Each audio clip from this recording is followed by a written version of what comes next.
around the people. But even with the people, I still tested positive. So I had to change the people. And I had to ask myself, what in that relationship is mutual? They're not pushing me to a better version of myself. They don't care if I get locked back up. I was just gone for 6 months and only one person reached out to me. And none of them was them. Yeah. Wow. And then that was the first 6 months. And then you said you went to prison, and what you just said kind of struck a chord with me as well, because I had the same feeling, just in a different environment. I didn't feel like I deserved to be around anybody that expressed a love for me, mainly because I didn't love myself. What was the reason that you didn't want to be around anybody when you were going through that self-work timeframe? I I felt like when I left and when I woke up in jail, I felt like I left so many broken promises, shattered relationships, um, and too many burned bridges. To like I had to be honest with myself before I could even start to mend those things. I had to identify where the pain was coming from. Why did I end up in this position? Why am I sitting in prison by myself, clenching my Bible? Why do I feel like I can't reach out to somebody? You know, I really had to identify that pain there. And when I was deep into my addiction, all they did was give me love, care, and second chances. And then I end up in a place where they can't even see me, or it costs money for me to call. I'm not going to have them spend their money on me for them to talk to me while I'm here. If I'm going to be here, I'm going to work on myself. Wow, that sounds like you took a lot of responsibility for the actions that had been taken. Um, I don't like to ever focus on the past actions that got you there. I really do like to focus on the stuff that you do after you're in the situation. And what it sounds like what you did is you took responsibility for the choices that you made.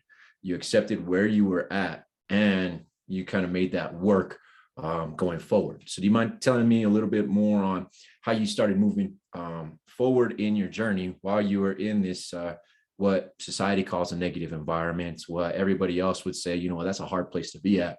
How did you stay in a mental state that allowed you to stay sober or get sober and not really partake in some of the negative activities in that environment? Yeah, man. And that's in any environment, man. There's going to be challenges.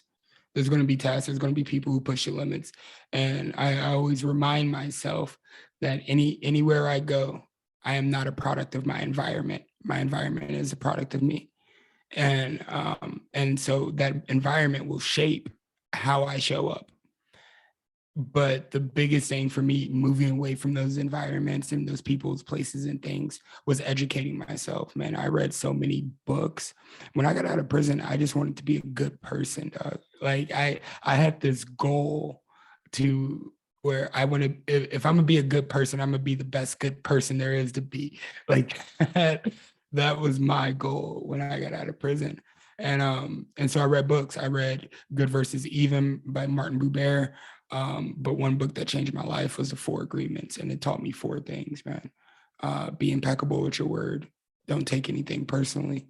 Don't make assumptions, and always do your best. And when I read that book, I really got to see my sobriety in a different light and how I can move differently. I'm glad you brought up that book, man, because that one brought some wisdom into my life when it was given to me.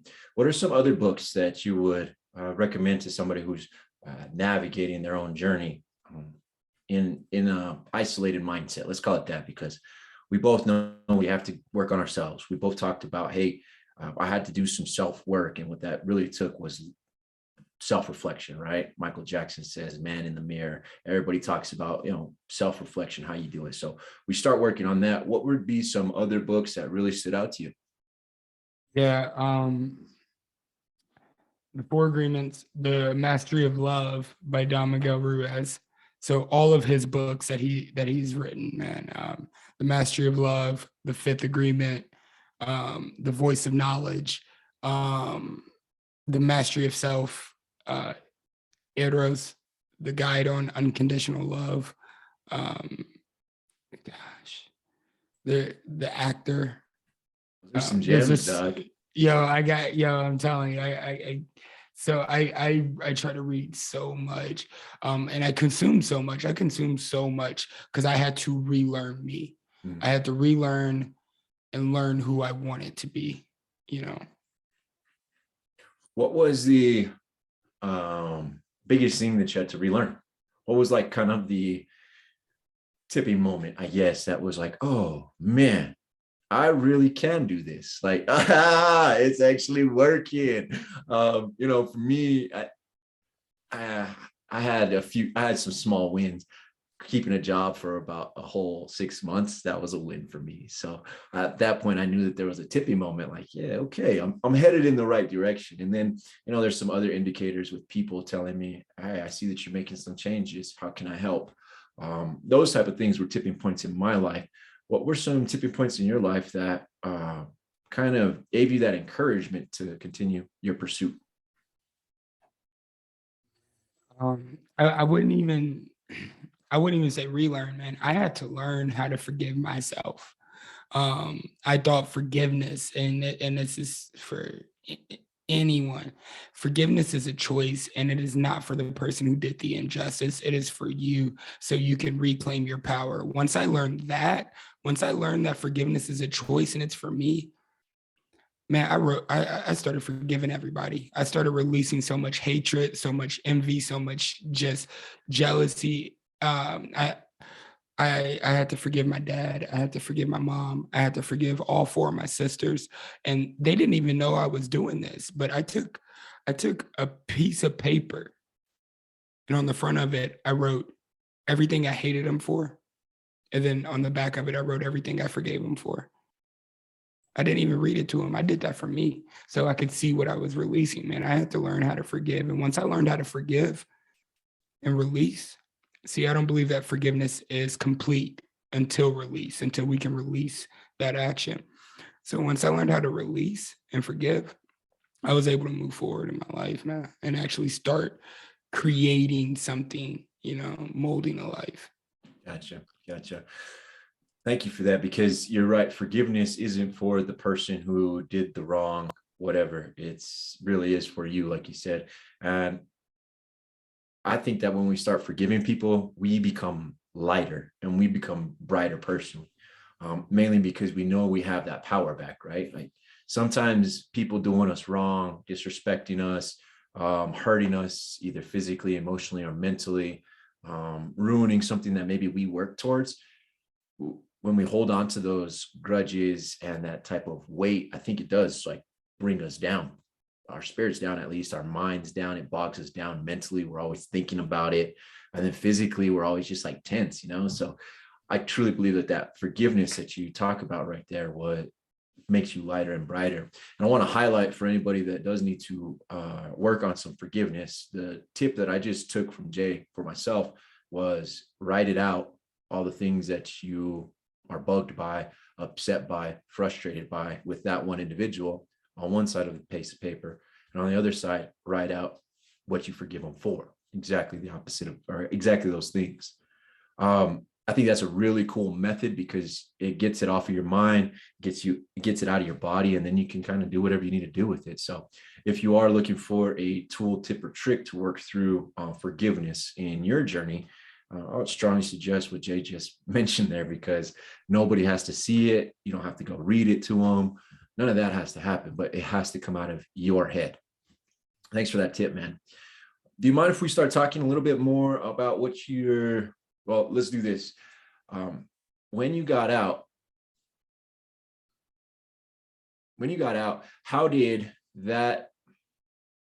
how was the 90 days? Because here's what I'll tell you. I do have people that I know that come out of prison, right?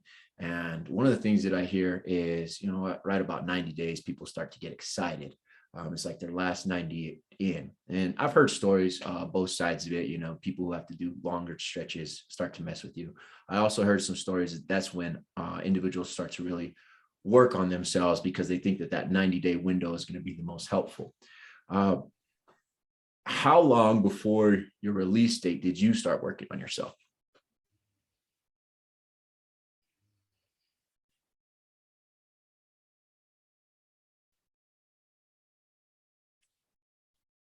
Can't tell you how long it was before the release date. I can tell you how fast it was as soon as I got there. Oh, nice. Please tell me. I'd love to hear that.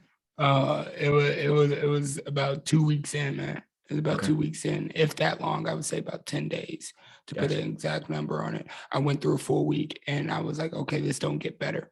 Um, it must, and then I broke down and I was like, I'm here for a reason. Mhm. I'm here for a reason. And so I had to go find that reason. Gotcha. I like the way you spun that, man. It wasn't how far until my release date, is how quickly I was in there. That's really powerful there, Jay. When you got released, man, this is, guys, I met Jay Chase through a personal development group that we are both part of. That's where we kind of met up. We got to share each other's stories, testimonies, and we just really clicked. So I wanted you guys to meet him. That's why I wanted to bring him into this space as well, because he has some experiences that I have no clue about. And I am readily available to admit that I don't know everything. I just know what I know.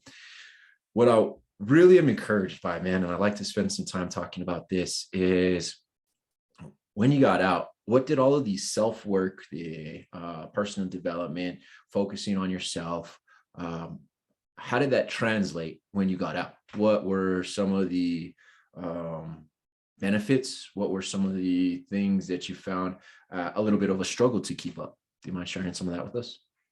Yeah, absolutely. And the thing that was a struggle for me to keep up with was doing the work. And I hope that makes sense. It's because the reason I went there first is because it's hard. It's so hard. And like I know, like I've been there.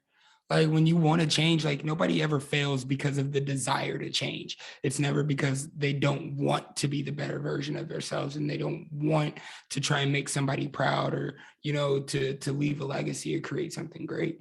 It's the commitment, dog. And I had never committed to anything in my life until that point of wanting to be better. People fail because of the lack of commitment, not the lack of desire. But the benefits of working on myself, I got to find out what I liked. I got to find out who I was. I got to find out what was true to me, not what I was numbing because of the pain. Yo, it was so beautiful. I didn't even know I was a pool player until I got sober. And you know where pool tables are in bars. I can't tell you how many times I spent at a pool table when I was in a bar before I got sober. And then I hopped on the pool table and now I'm just good at it. And so I find things that like I like, and I find things that I enjoy doing, and I get to discover myself. That's the most beautiful thing about, just working on myself. I love that. I love that because I can share that same sentiment with you. Um, you get to find out who you really are during this journey. You get to find out your real likes, your real dislikes. What it kind of just sounded like you said right there was, you know what, I've been in these spaces, but I never thought to take a look at the pool table, thought to have some time fun with it because I was there for some other reasons. It wasn't until the kind of beer goggles or whatever you want to classify it as was removed that you saw, oh, I got a passion for this thing and I'm pretty good at it. Yo, it's it's beautiful. Like when it comes to reading, writing, I didn't even know I was a writer. I didn't know I was a writer until I started journaling about how angry I was all the time. And I was like, ooh, that kind of sound good. Let me post that on Facebook. And somebody liked it. I got excited, you know what I mean? But it's those things that I find out about myself, but it's also a way of working on myself. So now I journal every morning. Now I ask myself 3 questions every morning, to find out more about myself. Because I truly believe the bigger our dreams are, the deeper that we have to go inside ourselves. Because if we think about the things that we are praying for right now, are you ready to hold them? Am I ready to hold them? With the person that I am today, am I ready to hold the things that I'm praying for? I got to get prepared. No, that's a good one right there, man. That is a very good one. The preparation for the things that we really desire, I think, is a true growing moment. The You said that you forgot that you're a writer. My brain went off in a moment, man, because I just took a look at your blogs a couple days ago. I don't really read blogs personally. I'm not a big reader, but I was like, dang, my boy does drop gems up in here. So real quickly, just in case they do want to go take a look at it right now, where would they be able to find your blog at? Don't touch my mindset.com. Don't touch my mind. Mindset.com. And that's just the blog post. What else do you have on there, man?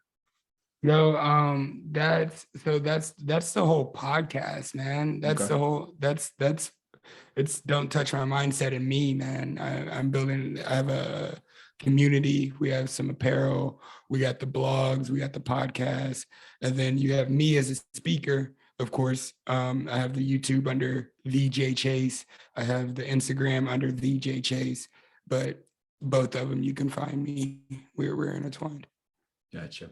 Hey, tell me this, man. What are some things that people need to keep their hands off of other people's mindset? Can you maybe give us a couple, I don't know, 3, 5, 7 things that you should not let anybody get their paws on for your own mindset? Oh, your personal development. Your personal development. That is number one, because we are always evolving as people. Personal development, I believe, is the belief that you are worth the time, effort, and energy to become the best version of yourself. Don't let nobody touch that. That's work for you. Time you can't get back, energy you can't get back, effort you can't get back. And that belief is for you. That's the number one thing. Your personal development, always keep evolving. 2, your forgiveness. Always, I believe self-love starts with unconditional forgiveness. You only love to the depths and capacity that you love yourself. So you have to continuously forgive yourself. Give yourself grace. Don't be so hard on yourself. I had to learn that the hard way. I'm one of those people that I'm telling you, I do something wrong. If I make a capital E where it's supposed to be lowercase, oh, bro, I'm locking myself in a room for 2 days. I'm telling you, no, it's not that bad. But it's you got to give yourself some grace throughout this journey. And commitment, man. Commitment. If you can't commit to yourself, you can't commit to anybody. You got to be honest with yourself. So if you can make that commitment to yourself, you can do anything you want. Gotcha. So if you guys are taking notes, or if you guys are making mental notes, the 3 things that he just talked about right now, for what you need to make sure everybody keeps their paws off of, is 1, your personal development. And FYI, that means like reading, writing some book reports for yourself, journaling, watching videos that teach you new skills, new ways to think. Personal development, however you choose to do it, is the first thing that you don't let anybody put their hands on when it comes to your mindset. The second thing, Jay, you said was forgiveness. I think that's super crucial, that you got to be able to forgive yourself first, because I'm laughing because you said that lowercase e thing, dog. I'm with you. I sit there and write lowercase e 50 times just to make sure that the word next time comes out right. So I get it, dog. I really do. But that forgiveness is a crucial portion, because it can turn into some very negative self-talk. And what I think happens is we don't ever say some of the things that we say to ourselves to other people. So if we won't say it to someone else, why should we say it to ourselves in our heads? So personal development, forgiveness, not letting that spiral out of control. And you said, what was the third one more time? I think it started with the C. Commitment. Commitment to yourself is what you had said, because if you don't commit to yourself, then how are you going to commit to anybody else?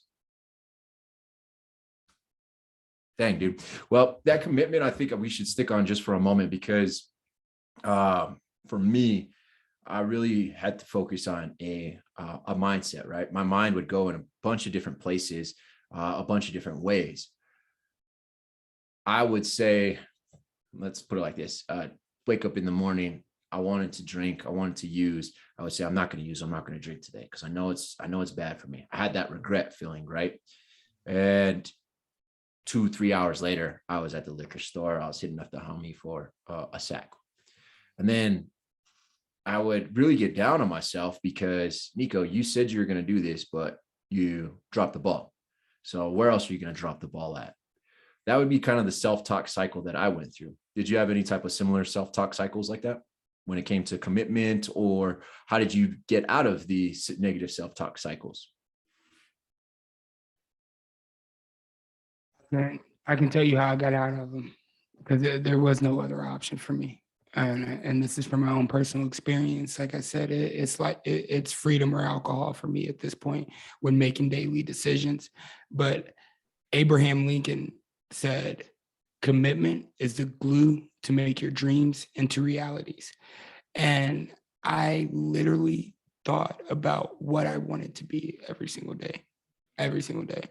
And I had to, even when I wanted to drink, anytime I smelled alcohol, anytime the homies came around, anytime that I went over to my mom's house for a family function and everybody's drinking. And Jay, you remember that time that you blew up the patio table when you were drunk off that gin? Yeah, I remember that time. Like those things came up, but I had to remember the commitment that I made to myself and show myself grace. Jay, it's okay to want those things. It's okay to acknowledge that, hey, I want this. I'm craving this, but I can't do it. It's life or death. I can't do it. I want to live. I love that, man. I love what you just said right there. Uh, you accepted that you had the craving. You acknowledged that the craving was there, but you didn't take action on it. Is what I heard you say. Is like, yeah, it's something that I want. And you kind of walked yourself through the outcomes, right? Like you said, for your situation, it was freedom or alcohol, one of the two. And freedom mattered so much to you that alcohol was not happening. Okay, that's really interesting because I think for a lot of people, at least I'm looking back in my own journey, I would get stuck right there. I get mad at myself for having the craving. Like that's where I'd really get mad. I get mad at myself that I even craved drinking, that I even craved using, because I remember all the negative outcomes, right? I remember the cysts on my body. I remember having to sleep in a Walmart parking lot plenty of times because I didn't have nowhere else to go. Like I remember that stuff, but it hurt me that I even just wanted to use or drink. And I think for me, what I found was that at one point in my life, that was the most comfort that I had ever felt. And that's why I wanted to go back. So it was learning new ways to feel that comfort or whatever need was missing. Because I think that a lot of the times we turn to substances, we turn to vices, we turn to not the best behaviors because we're searching, either we're running for a pain, from a pain, or we're chasing a pleasure. Do you think on your end, I guess, do you think it would be fair to say that the alcohol caused you so much pain that staying free was just the grandest pleasure out there for you? I want to say yes and no, Okay. because the pain that alcohol brought me, I'd go through it. I'd go through it. I wanted it. You know what I mean? I jumped out of a car. I didn't stop drinking then. But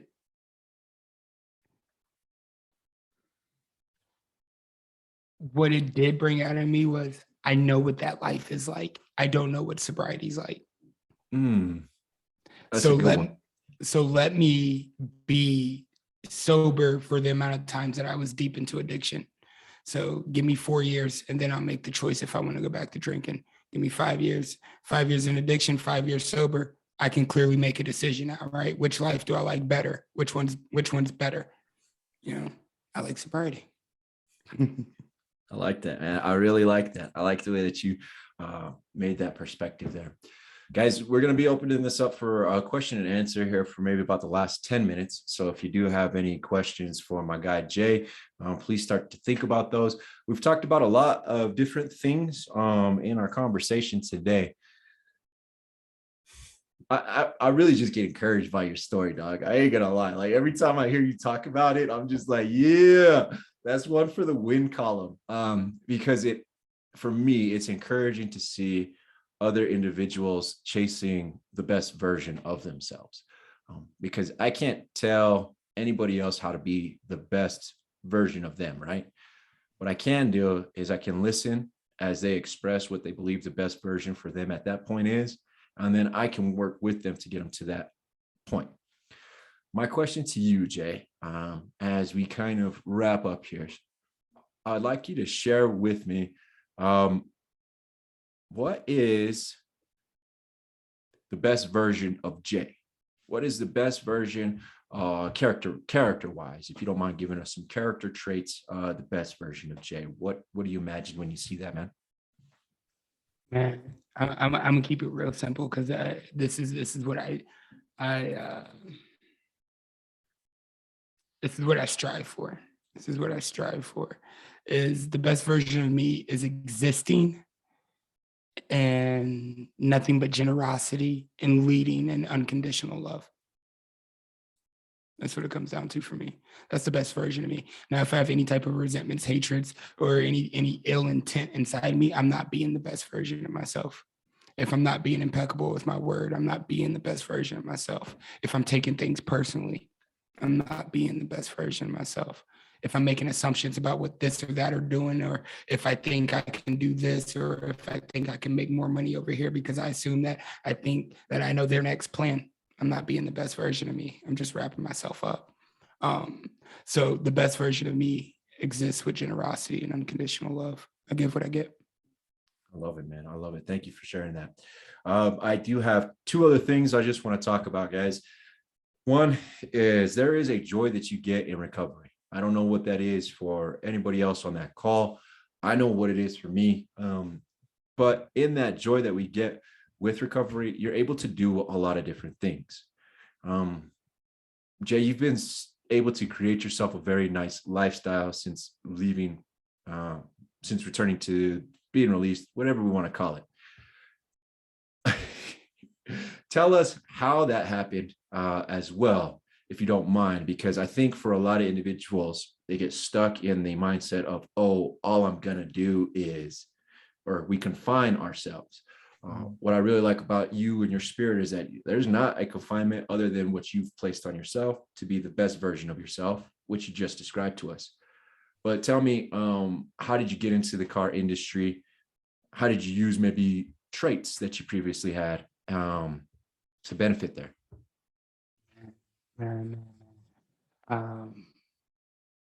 It's written in scripture. If you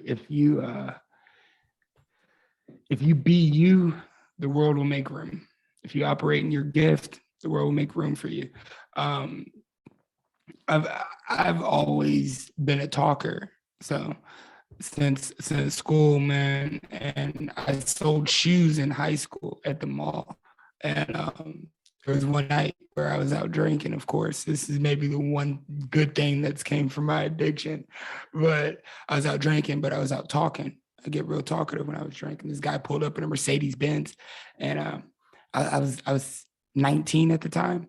I said, "Hey, I like your car. What'd you do to get your car? I want to take the steps that you took so I can have a car like that." And he said, "The car business." I said, "The car business got you a Mercedes Benz?" He said, "The car business got me a lot of things in life." And I said, "I sell shoes. I can sell cars." And he told me to go apply. Within the week, I worked at the dealership. So That's great, man. That's great. I do want you guys to take out of that, hopefully, what I just heard. He has these established functions that the world needs. He has these gifts, is what we call them, that the world needs. They're already embedded in him. They can't be taken away from him, nothing. He just had to use them in a different way. And voila, he made himself into the fine man that he is right now. Thank you. Like, I want to say this real quick. There's a difference between Jay when he was drunk in the car business and Jay sober in the car business. Because like I said, I've been in the car business for 9 years and I've only been sober for 5. So it's how we focus, where we use that gift. When I was going to work, when I was deep into addiction, I was only working for my next bottle. Now I'm working for a legacy. And so now, you know, just from the 5 years of being sober in the car business, I've made over $100,000 multiple times. In the 5 years that I wasn't sober in the car business, 88, 77, real close, but never there, you know, but never there. So it's just, even if you go back to you where you were, it's just your mindset changes. You're able to operate better, man. You know, I love it, man. I love it. It's beautiful. Thank you for that. Thank you for that. All right, guys, we only got maybe a few more minutes. I would like to take the last 10 minutes to give you guys the opportunity to ask any questions, share any concerns. Let's see. Do we have any? If you want to put your hand up, I'll unmute you. I'll kind of go from there, virtual or physical hand. All right, cool. Let's see. Ask to unmute. Did it pop up on your end? Nice. Yeah, it did. Hey, Wonderful, Jay, man. I have a question for you. So I did 18 months in prison. So I know how that life is. It's fucked up, but like I tend to beat myself up for like my past traumas and my past regrets and negativity. And like all the shit that I've done in the past that like I could have done differently. And I tend to like bring myself down to the point where like I'm having panic attacks. Like how do you think I could cope with that? How do you think I could, you know what I mean? Yo, well, first and foremost, if it gets real bad, go see a doctor, go see a professional. Go see a professional about those panic attacks. My dad died like that. So first and foremost, go see a professional if it gets that bad. But what grounds me when I start to beat myself up about those things, I have a practice called dark frequency journaling, where I literally take out a blank sheet of paper and I write down every single thought, every past trauma, every bad thing. I just write it down. I write it down until I fill up that paper, and I only get one page. And then I rip that page out and I crumple it up and I throw it away. And I tell myself, that's not the narrative we're writing. This is not now. See, what got us here is not going to get us there. So we have to change the way that we think, the way that we look at things, the way that we look at ourselves. And once I put a stamp of approval and respect on the man that I used to be, I was able to move forward. I didn't look at him like, oh, I feel sorry that I did this, I did that. It was more of like, I understand that man. I understand why he did the things that he did. He was only seeking validation. He only needed love. He wanted to feel chosen in his relationships. I understand that man. I can't beat him up for acting like that. I can't hold that against him, but I can make it better from this point out. And that's something that really grounds me. That's something that really grounds me. All right, I'll take that into consideration. I hope that was helpful, brother. Oh yeah, fuck yeah, it was. Thank you, brother. Sure, Jay. Thank you, man. That was a gem right there in itself, bro. I'm telling you, you got abundance of knowledge, man. So thank you for sharing so much of it with me and my community today, man. Again, your conversations, dude, I look forward to whenever I get to chop it up with you. You have such a bright way of looking at life, which I absolutely love, man. And your story is incredible, dog. Like, it really is incredible. I'm telling you. Guys, if you would like to hear more of Jay's story, Jay, why don't you fill them in on your podcast? I think we talked about your blog, but let them know everywhere that they can follow you if they would like to hear more of your story and other ways that maybe they could support you. Yeah, absolutely. Go check out the podcast, man. Don't Touch My Mindset. It's on Apple, Spotify, Amazon. Literally, if you Google Don't Touch My Mindset, you'll find me. And then I'm right there. I'm the host with it. So the Jay Chase on all socials, JAYCHASE. You Google me, you'll find me. My handle on Instagram is THEJAYCHASE. I almost forgot how to spell my last name. Happens to the best of us. This has been a blessing, man. I hope this was helpful. I hope this was inspiring. You know, everybody's journey is different. Like everybody's like, it's hard.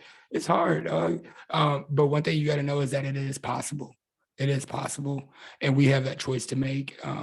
I, I know I just mentioned my father when you asked your question, and I just want to say that, you know, I gave my father a choice to come on this road of sobriety with me, and he chose not to, and and and that was his decision. I couldn't hold that against him. I couldn't hold that against me. I couldn't have did anything different. But I do believe that I'm worth the time, effort, and energy to become the best version of myself. And truth be told, I truly believe that there's a group of individuals out there that will not be what they're supposed to be, or not be what they're called to be, or not be the best versions of themselves until you become the best version of yourself. So if not anything, do it for someone else, man. Do it, go deeper in you and love yourself more so you can love somebody else more. I love that shit. That's wonderful, man. That's what it's about. Healing ourselves so we could heal others, healing ourselves so we could heal others and remove pains that we had to deal with. Guys, I just want to highlight that on this phone call, what we've seen is one individual who came from a non-voluntary path to sobriety, has maintained it, and like he just said, made himself successful. If you're looking for a way to put some extra cash in your pocket, maybe look at some of the skills that you have. My manager said he made 6 figures in the auto industry over the past 5 years. I think he said 3 of them he did it. That's a pretty good accomplishment. On my end, I took all the stuff that I went through and I put it in a book. I get to say I'm a published author. Like, there is some incredible things that everybody on this call has been through, and other people need to hear that.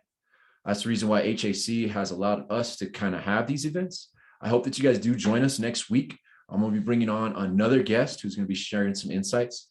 I do ask that if you guys got some value out of this conversation, please show some support to my man, Jay. Again, that is don'ttouchmymindset.com. If you're looking for something to listen to, Don't Touch My Mindset podcast on Spotify and Apple. If you think that you might want some reading material instead, you can go to nohalonm.com and you can purchase my book there. If you are looking for some do-it-yourself SMART goals, you can get those at my website as well. That's nohalonm.com. Again, this event, this evening's conversation was brought to you by No Halo and Healing Addiction in Our Community. You don't have to be an angel, but you do have to be the best version of yourself. Guys, that's all we have going on this evening. I won't be ending up the phone call unless there's any last minute. Oh, 1 second. I'm sorry. See some chats. Got you. All right, cool. We're all set. Everything looks clear. If everybody's good to go, please have a wonderful evening. Thank you, brother. This has been beautiful. This has been amazing. My guy, you got it. Thank you. We'll be ending up the call right now, guys.